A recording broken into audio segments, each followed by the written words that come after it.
Hi, welcome to Call to Learn's Table Talk discussion number 20. Today we will be discussing memorandums or record keeping and how to have your kids make a living textbook and the importance of keeping a memorandum. Okay. Yay! So, a memorandum. What's a memorandum? I mean, we often use the word memo, Yes. which comes from memorandum. That's right. And but do we really know where its origins and what is it? Well, for me, right away, the first thinking I have is memory, memorandum. I'm going to remember something. Yeah. As a matter of fact, it does come from Latin. That means for a word record made for future remembrance, or a literal translation of something to be brought to mind. Yeah, I love that. Something to be brought to mind. So a place where you can keep all your memories, and when you go back, it comes back into your mind. It comes back to your understanding, right? And the kids love it. The kids absolutely love having a memorandum that they can open back up and say, oh, remember when? Remember this? Oh, I forgot about this. Yeah. So that happens a lot. Yeah. All right, so we want to go into why do we keep a memorandum? There are so many reasons why to keep a memorandum. But mostly just think about a consumer product versus a producer product. One that is produced by you love to keep, right? Okay. And a consumer product is just, an example of a consumer product would be a book of worksheets. You just finish the worksheet and you're done. Yeah, it's nothing to keep. It's nothing to keep. I mean, in fact, I throw them do. away. Those are the things that we put in the bonfires. Yeah, typically. Yeah. But sometimes you do keep them, but it's not very often. No, yeah. It's just answers to a question. So it's nothing that you've created. You didn't invent the come up with their own problems and come up with your own because solutions. all it was a practice sheet. Yeah. It was. It's like practicing your handwriting over and over and over and over again. It's just the same. It's nothing to be remembered. Correct. Yeah. The concepts, the principles, and procedures. Those are the things you want to remember. Yeah. So I'm guessing that's the kind of thing you want to put in your memorandum, not just practices. Yeah, don't put notebooks, worksheets in your memorandum. Though people have made elaborate notebooks. There are some, notebooking.com and some of that. Want. And what depends on how you like it. If your kids like to make beautiful things and have little frilly things in it, then do it. If they don't, then don't. Anyway, so that's why. It's because it's a producer. And when you produce it, when you make it yourself, you want to keep it. Yeah. You want to keep it alive. You want to have it forever. You want to keep it forever. And all of my kids have a notebook per year that they've been at home. And then the other thing is it fosters opportunities for accountability. Like I look at their notebooks. Oh, you have a whole bunch of papers that aren't put away and filed away, and they know how to file. They know how to keep it nice. They know that their notebooks, the papers aren't spewed all over. In fact, our workbook papers are spewed all over. Yeah. But the worksheets that they do for their notebook always get put in the right place, always get put after the subject that they're working on, always have a place. It's true. So it's for beautification, learning how to file, accountability, productivity, and it builds character. Well, and I don't know if you're planning on telling another part of this later, but sometimes you use it in the future. Oh, That's the whole point. Absolutely. The real point behind it is that in the future you may want to use it. Yes. Yep, my son did. He asked for his English notebook on his mission so that he could teach English from his own notebook. So things like that are super important so that they can be used for later. Like my kids say, can we look at our 2005 notebooks? We really like that year. It was the year that we did knights in shining armor and armor of God, and we put them all together, and we had the jousting fights and stuff like that. But they loved that year and working with them. So that is why, because they increases their character, increases their abilities, increases their skills, increases their accountability, everything. It's so much better than a workbook. And in addition on the why, there's the command. Yeah. There's the command that we are to keep records. Yeah, that's true. And that started right from Adam, right? We have Adam had the Book of Remembrance, Yep. which had it did have his genealogy as well, but it mostly was supposed to be about his inspiration, about his prophecies, about what they had learned from God. What he and Eve had learned from God, so that they could teach their children. Yes. It was a record of their happenings that helped them know to remember God, to teach to remember God, but also not just for them, but for posterity, but also to be able to teach them to read and to write, and to record themselves. I love the idea that Adam and Eve had to create their own textbooks so that they could use those textbooks to teach their children. Yeah. And that's kind of how I do it too, right? I create my own notebooks. Then I say, okay, we're going to learn about this. All I have to do is grab it off the shelf and say, okay, today's lesson is. Yeah. And I love that. So that was one of the books of Memorandum or Memory. And another one was the Book of the Generations, which was just a record of who was born to whom, and that went down through the ages. And then there's the record that we don't literally keep ourselves, but to show how important records are to God, there's the Book of Life. That's it. And the Book of Life, we know that's kept in heaven. And from my study and learning on it, there's two things that are in it. It's the compilation of our own thoughts and our actions. And then also there's I don't know, a different book, or I don't know how he has it all set up, but a section or whatever of a list of the people who are on his good list. It's true. Because it says many times it'll be crossed off from the Book of Life or whatever. Or your names will be written in the Book of Life, Yeah, depending on whether they were good or bad. And their righteous deeds and the righteous acts, Interestingly enough, I learned too that most of the references to the Book of Life are in Revelation. I don't know why, I saw that and it was interesting to me. But Paul talks about it a lot too. Well, okay, yeah, but still, most of them. It's only the Book of Life, Philippians, and there. That's all it is in the New Testament. Oh, as far as the actual name. Yeah. Oh, cool. In the New Testament. So that's interesting. Anyway, that's cool. I don't know how important all that right. is. Maybe we'll figure that out sometime. Yeah. All right. So now I want to teach you how. This is the fun part. This is the really cool part. So basically, at the beginning of the year, this is the end of the year that we're recording this. And at the end of the year, we always have this table of contents party. And some of the kids, my younger kids, did not know what a table of contents was. So I have to go show them, right? So I got a whole bunch of different kinds of books and put them on the table. And I told all of them to find the table of contents, or find the title page first. Everybody turned to their title page. We don't know that really well because we do lots of title pages. And then I said, okay, so now what do you do? Where's the next? You turn the next page. That's the copyright page. But usually in most books, some books not, there's the table of contents books next. So we did that next. So it's table of contents. And then we said, find it all the table of contents. This is your pages. Tirsan had a blast.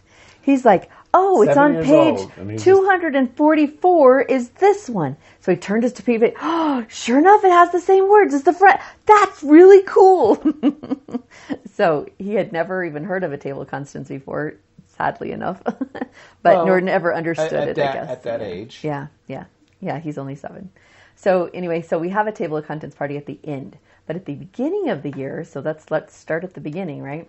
At the beginning of the year, we get a brand new notebook, brand new pages, brand new sheet covers, brand new cardstock. Everything's brand new, and I love it. It's so much fun to start new and fresh. So this is obviously a year's gone by, but let me just give you some examples. So this one is my son's Atian. He is 9, and he chose. You get to choose your cover for your notebook. So here's your notebook with your name on it and the year. And then here's the cover, and they get to choose the cover. So whatever cover they want, that's the first thing we do is create the cover. Now, some of them, I don't know if I don't have all of them, but here's a good example. So here's my daughter's. I don't know if you can, you can see this. So right here, she decided to draw every subject we had planned. See, before this, we do the planning session of what we're going to study this year. So this is all of the things we had planned to learn that year, and she drew them out on this paper. My mother-in-law gave us a whole bunch of beautiful colored paper, so we've been using them up in our notebooks. All right, so the next thing we do, after you have your cover page, then you're going to make your, whoops, you can't see the table of contents page yet.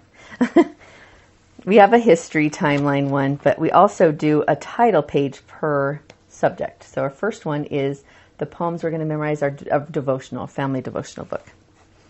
And that you can see this. I don't think the camera is able to pick it up very well. Yeah.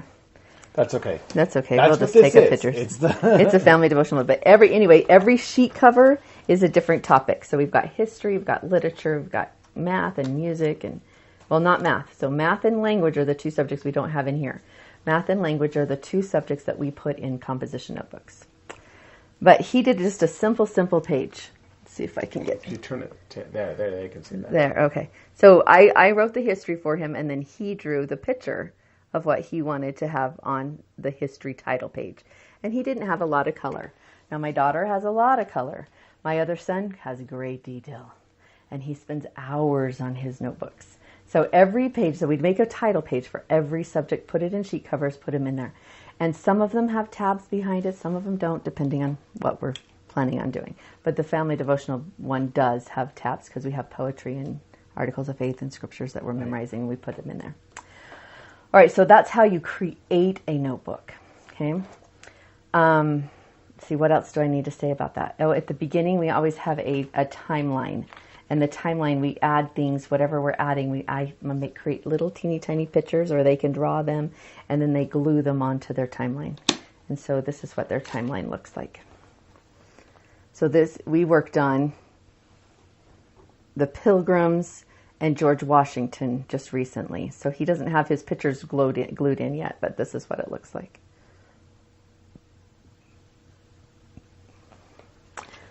My daughter's is probably going to be filled in for sure and elaborate. So let's take a look at hers.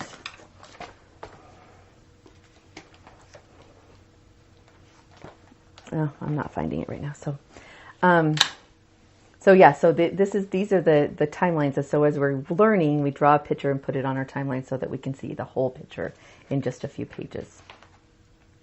Then, at the end of the year, we have a table of contents. Throughout the whole year. Throughout the whole year, yeah. What types of things are they putting in? Okay.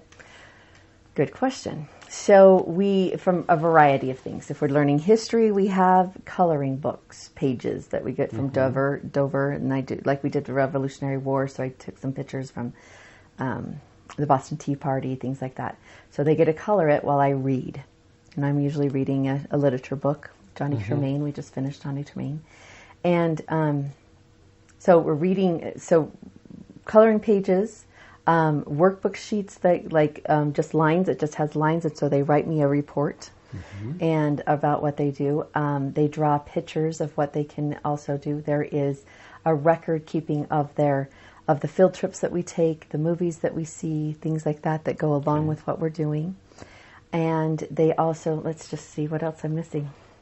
Oh, they're just, maps galore. We did Bambi this year, and so we have a whole Bambi notebook, and in the Bambi notebook they have colored paper. So let's just see if I can show you that. See, there's colored papers in between there, and the color papers go along with the color coding. So green is for setting, red is for plot, blue is for characters, and then they just put their subject into this. So I give them a piece of paper like this on a character, and then they write in what their character traits, internal, externals. Their setting, he drew a big forest. The plot, let's see on the plot. On the plot, they just have line sheets like this so that they can write out what they've written. Write out what they've been learning about in the plot. And then, so they're not writing just the story; they're learning. They're writing down what they've learned about the story. Yeah. Well, as far as the plot goes, they do write down the plot characteristics, like what happened, the climax, the things like that or the building up of the character, or there's things like that, depending on what they're learning. Anyway, so yeah, just a variety of things. Of course, science is going to have all of their science experiments, what their hypothesis is, and things like that. In their music, we studied instruments this year, so we talked about all the different types of instruments. But mostly music was about listening. Because we just push play and they listen to the music, right? Right. You get to pick out those. For art, we studied all of the elements. And so I had a page per element, line, shape, form, all of those. We talked a great deal about that and the spirituality part of that, how God was in it. And so they would draw it and practice drawing it. And at the bottom, they would write what they learned spiritually towards that form. And that just all goes in your notebook. All goes in your notebook, yep. And then, like I said, at the end of the year, we have a table of contents party. Now that means we get to go through their notebook. So I am not very strict, I guess that's the word, strict on how they put their notebook together. Okay. Basically, I let them choose. Yeah. I say, okay, what order do you want to put them in? My son wanted science first because science was better for him, and my other kid wanted art first. And so I don't care what order they put them in. It doesn't matter. And then they get to choose what the order. So then their table of contents is going to look different than everybody else's, right? That's true. They're going to have their own unique. So at the beginning, I was kind of a stickler. No, you have to have history first, and then geography, and then literature, and then language. It doesn't make for a good party. No, it doesn't make for a good party. Not at all. Not at all. So here is an example. This is my son's. Can you see that? Yep. Okay, so that's my son's table of contents. So we went through his table of contents. What did you have first? I had my timeline. What did you have next? My morning devotional. That's usually the order that most of them start with. Then he wanted literature first, and then he wanted history. And then I just write under it, what are the books that we wrote? So in literature, we studied Bambi, Johnny Tremaine, and Paul Revere. Under history, we studied Columbus, the Pilgrims, and the Revolutionary War. And those are like tabs. They're the tabs behind it, and then all of their papers are within that. So there's subcategories of the things. So yeah, then I type it all up in the order that they have it in their notebook, and then they get to choose their background. So we had Etienne with the steampunk type design. Yep. There with the gears and all the fun stuff like that. Yep. And then this is Tieka, very clean but sharp corners. But just like, wow. Yeah. That's what it was. Yep. This is our 14-year-old son. And then this is our 7-year-old boy who loves color. He loves all the colors of the rainbow, and he will color everything, every color. Yeah, lots of color in his. And he got to choose his. And I don't have my daughters, but anyway, so they get to choose their border. They get to choose what it looks like. They get to color it. And then I type up the things that they've made, and then they get to put it in the beginning of their notebook, and we get to file their notebook away or put it in their bedroom so that they can refer back to it. But that's the end of the year party. Here's our table of contents party for that. So that's how we do it. Now, you can look at anybody else's. I'm sure everybody else's that you look at are going to be totally different than anybody else's. But it'll be good. And then you just choose the best way that you know how that you want to do, for how you want to do it with your family. So, and then like I said, the spine has their name and the year, and usually the basic topic.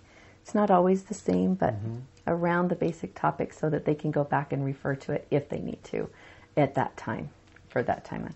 And I always have them take their timeline with them every year, so their timeline just grows and grows. That's awesome. All right. Maybe one more thing about how to make a notebook is, like we talked about with Adam and Eve, and how Adam and Eve made their own notebook first. Yeah. And then did that. So I have an example of one of mine. You do your notebooks. Mm-hmm. I create my own notebook. Now mine is not the same. I don't do it by year. I do it by topic. So why do you do that by topic instead of year? Where the kids are doing it by the year? Yeah.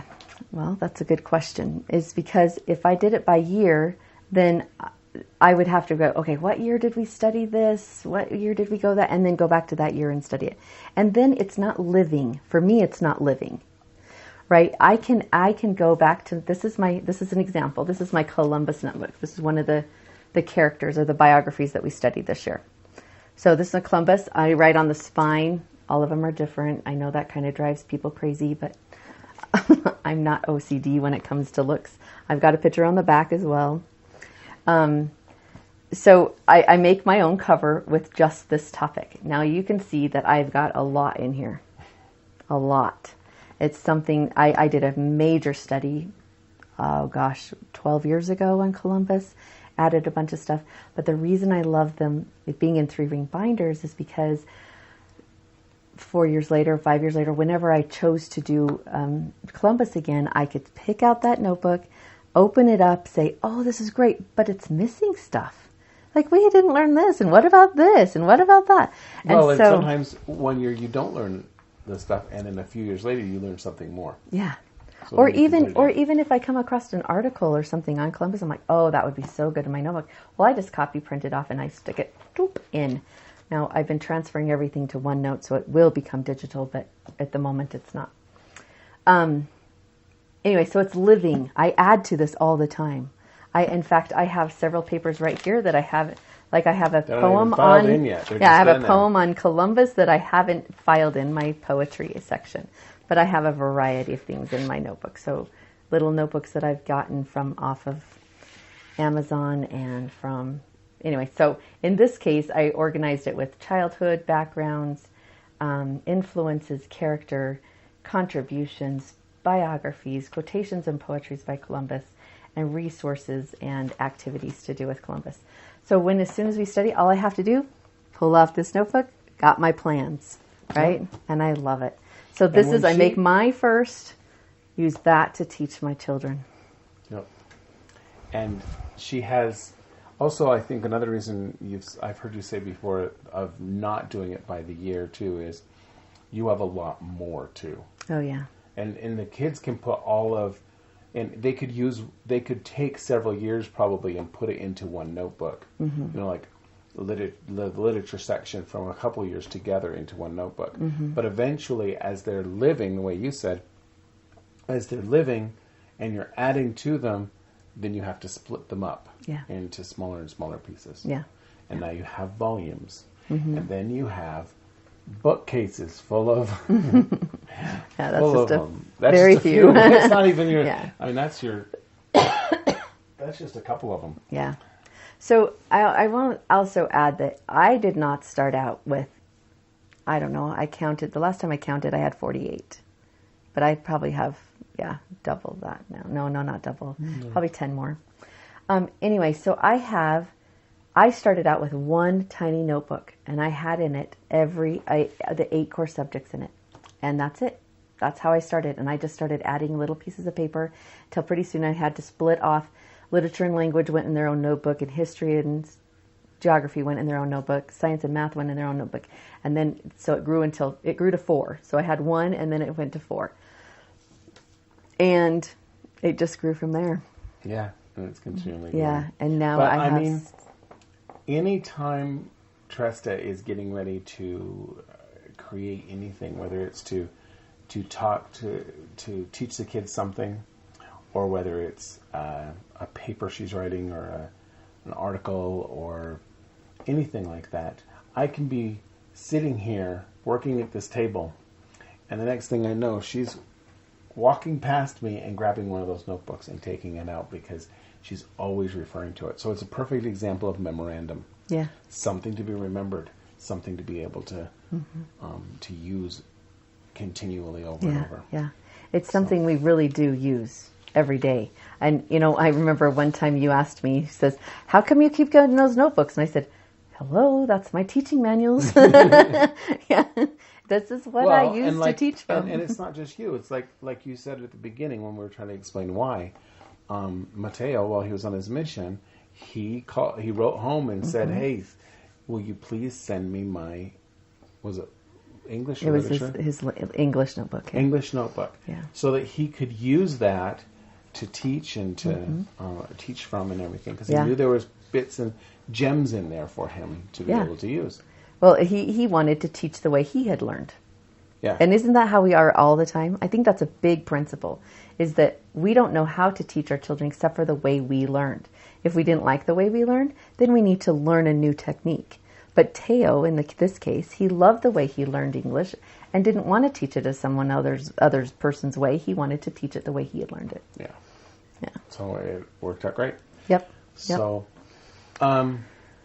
so we've been looking at this all today about not just how but why, and learning that it's really important to God. Oh yeah. I mean, in fact, we have several examples here of he's constantly throughout the ages he had his prophets write things down. Mm-hmm. Obviously, or we wouldn't have any scriptures. But it's more than that. I mean, he told them the types of things that were important. Yeah. And we can see in, we talked about Adam and Eve writing down the revelations to be able to teach their children. Mm-hmm. And how important this one is. In 2 Nephi 25:26, he explains that, I'll just read this little section here, he had them write down their prophecies that their children would know what source they could look for remission of their sins. I love that. And how important that is. So that's telling me that it's not just about our scholarly writings and our scholarly ambitions, but also our spiritual ones. I know that I have a couple notebooks, they're digital, that I use for recording what I learn, from the scriptures or studying like that. And I know you have a lot of them. Mm-hmm. And it seems like you're always saying, you know what, I need to come up with another notebook for this area. Yep. But that is so that you can remember for yourself and for posterity, for being able to teach your children, that they may know, that they'll know that whole source of our redemption and of Christ. Yeah. And then also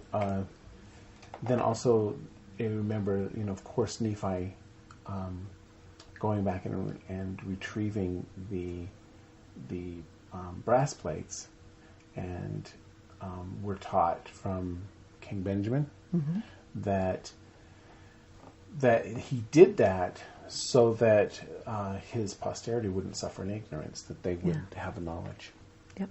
So it's important to God. Great. And then, of course, obviously, if there's a whole book of life that keeps track of everything, all of our thoughts and our deeds, as well as who's been naughty and nice. I mean, sorry, it sounds a little trite, but no, but who is being vigilant, who's being virtuous. Yeah. If it's important enough for God to have records kept that way, then it certainly should be. And I love the part where it says the angels rejoice when we choose to do right. Right. And maybe that's because they get to write it down. Or maybe they're excited to write that part down. They're like, oh, do I have to write this? I don't want to. Yeah. On these other parts that we don't do so well. Yeah. Yeah. I don't know. Maybe. I don't know. So, in conclusion, we would just want to read something that Joseph Fielding Smith said. And he talked about the importance of record keeping. And he said it so eloquently that I just want to read this part. We profit by the thoughts and the actions of those who have gone before us, because their experiences became ours as we put them into action. We accept the actions of the ages past, and thus, using our judgment, we gather out from that which has been recorded, that which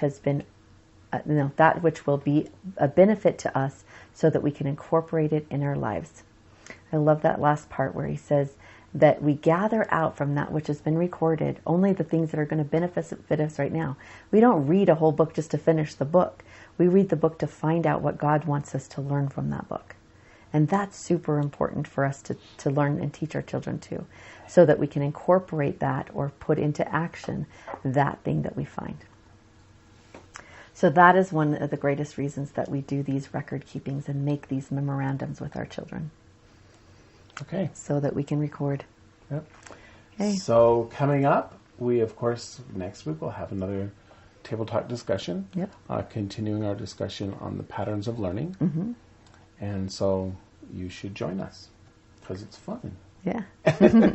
And also our monthly one, we're going to be interviewing some homeschool youth in June. So keep a lookout for that. Okay. So that's it for today, and have a great week. Thanks. We'll see you later. Goodbye.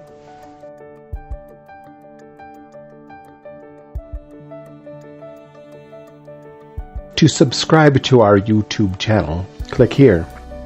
To choose from our gifts and request updates on our most popular topics, visit calledtolearn.com. For more videos like this one, click this playlist. For homeschool stories, click this playlist here.